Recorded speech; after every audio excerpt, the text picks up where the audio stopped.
మీ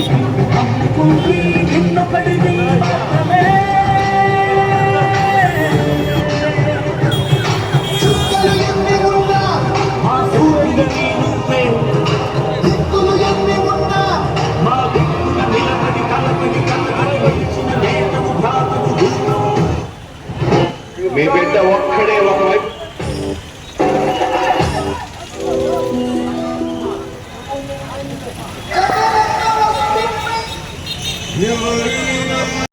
కూడా చాలా విధంగా తల్లిదండ్రులు పేదలు వాళ్ళు కూలీనాలు చేసుకుంటూ వాళ్ళ కడుపులు సగం తింటూ తమ బిడ్డలు బాగుండాలి, ఉన్నతమైన చదువులు చదువుకోవాలి, కడే కలుపుతోటి వాళ్ళు సగం మెతుకులు తింటూ చాలా మంది విద్యార్థుల్ని ఉన్నవాళ్ళు ఉన్నారు, లేని వాళ్ళు ఎక్కువగా కష్టపడుతూ మేము పడిన బాధలు, మేము పడిన కష్టాలు మా బిడ్డలు పాల్గొనదు, మా బిడ్డలు బతుకులు బాగుండాలి, వాళ్ళు చదువుకుంటే 10 మందికి కూడా ఉపయోగపడతారు, మా ప్రాంతంలో మా గ్రామంలో మా కుటుంబాలకే కాకుండా 10 మందికి కూడా ఉపయోగపడతారని చెప్పేసి ఈ రోజున రోజువారీ కూలీలు కూడా వాళ్ళు చాలినట్టు ఆ డబ్బుల్ని కూడబెట్టుకొని వాళ్ళు సగం తింటే ఆ బిడ్డల్ని ఈ రోజున బయట హాస్టల్లో ఉన్నత విద్యలు చదువులు కష్టపడి ఖర్చు పెట్టి చదివిస్తా ఉంటే ఈ రోజున వీళ్ళు చెప్పేది మెగా డిఎస్సి అంట. అది మెగా డిఎస్సి కాదు, దగా డిఎస్సి అని చెప్పి రాష్ట్రం అంతా జగన్మోహన్ రెడ్డితో సహా ఈ రోజున మా నియోజకవర్గ ఇన్ఛార్జి ప్రతాపన కూడా చెప్తా ఉంటే విద్యార్థులు కడుపు కొడుతూ మార్కులు వచ్చిన వాళ్ళకి మెరిట్ స్టూడెంట్లందరినీ పక్కన పెట్టి 15 లక్షలకి 10 లక్షలకి 20 లక్షలకి బేరాలు పెట్టుకుంటే అమ్ముకుంటున్నటువంటి ఈ తీరా ఒక 15,000 ఉద్యోగాల కోసం డిఎస్సి ఎగ్జామ్ జరిగితే దాంట్లో అనేకమైనటువంటి లోటుపాట్లు, అంటే అధికారులకు ఫ్రీ హ్యాండ్ ఇవ్వకుండా నాయకులకి ఎమ్మెల్యేలు చెప్పినటువంటి వారికి మాత్రమే ఉద్యోగాలు ఇవ్వటం జరిగింది.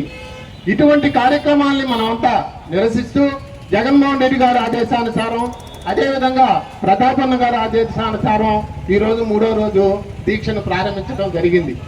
ఈ దీక్షకి అల్లూరు మండలం నుంచి, బోగోలు మండలం నుంచి, కావలి రూరల్ 26 వార్డు నుంచి 40వ వార్డు వరకు పాల్గొన్నటువంటి నాయకులకు, కార్యకర్తలకు అందరికీ నా నమస్కారాలు. ప్రధానంగా నీట్ అనే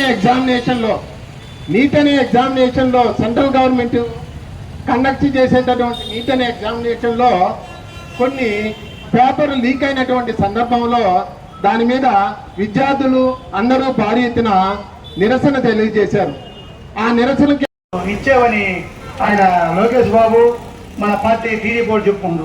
ఎవరికి ఇచ్చారు, ఎక్కడ ఇచ్చారు అనేది గర్వంగా చెప్పుకునే ధైర్యం లేదు. వాడికి ఎందుకు డిఎస్సి అనుకుంటు.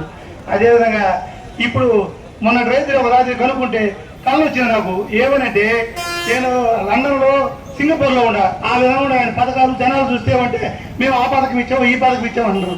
అందుకని నేను చెప్పేది ఒక్కటే, కార్యకర్తలకు కానీ నాయకులకు కానీ రాబోయే శాసనసభ ఎన్నికల్లో ప్రతి ఒక్క నాయకుడు మన పార్టీకి మన బలం ఏంది, మన ఏంది అనేది చూసి అవతల పార్టీ ఏంది, ఏం పని చేసింది అనేది ఆల్రెడీ జనాలులో ఉన్నారు. కానీ ఆ రోజు వాళ్ళు మాయమాటలు చెప్పి మోసగిస్తున్నారు. కాబట్టి ఘోరమైనటువంటి విద్యార్థులకు యువతకు జరిగినటువంటి ఘోరమైన పరిస్థితికి అతను తప్పనిసరిగా రాజీనామా చేయాల్సిన పరిస్థితులు మీకు తెలియజేస్తా ఉన్నా. అయితే ఈ రాష్ట్రంలో రెడ్ బుక్ పరిపాలన జరుగుతూ ఉంది. ఈ రెడ్ బుక్ పరిపాలనలో ఎవరైతే మాట్లాడతారో, ఎవరైతే ప్రశ్నిస్తారో ఆ గొంతులు నిలిపేసే పరిస్థితులను మీకు తెలియజేస్తా ఉన్నా. అయినా వైఎస్ఆర్సీపీ కార్యకర్తలు కానీ, వైఎస్ఆర్సీపీ నాయకులు కానీ, వైఎస్ఆర్సీపీ సంబంధించిన వ్యక్తులు కానీ ఎవరూ భయపడుతున్న పరిస్థితి మనకు కనబట్టంలా. వైఎస్ఆర్సీపీ పార్టీ అధికారంలో ఉన్నప్పుడు తెలుగుదేశం పార్టీలో ఉన్న కార్యకర్తలు కానీ, నాయకులు కానీ 3 సంవత్సరాలు ఒక్కరు కూడా బయటకు వచ్చే పరిస్థితి కనపడలా. అయితే తెలుగుదేశం పార్టీ మిత్రపక్షాల అధికారంలోకి వచ్చిన తర్వాత వైఎస్ఆర్సీపీ మొదటి రోజు నుంచి తెలుగుదేశం పార్టీ చేస్తున్నటువంటి అన్యాయాలు, ఈ మిత్రపక్షాలు చేస్తున్న అన్యాయాలు ప్రశ్నిస్తున్నటువంటి వ్యక్తిత్వమైనటువంటి గొప్ప వ్యక్తులు ఈ వైఎస్ఆర్సీపీ పార్టీలో ఉన్నారని మీకు అందరూ తెలియజేస్తా ఉన్నా. ఎవరు భయపడి ఇంట్లో కూర్చోటారా, ప్రశ్నిస్తున్నారు, జైలుకు పోతున్నారు, అయినా కూడా భయపడుతున్న పరిస్థితి మనకు కనపట్టాలా.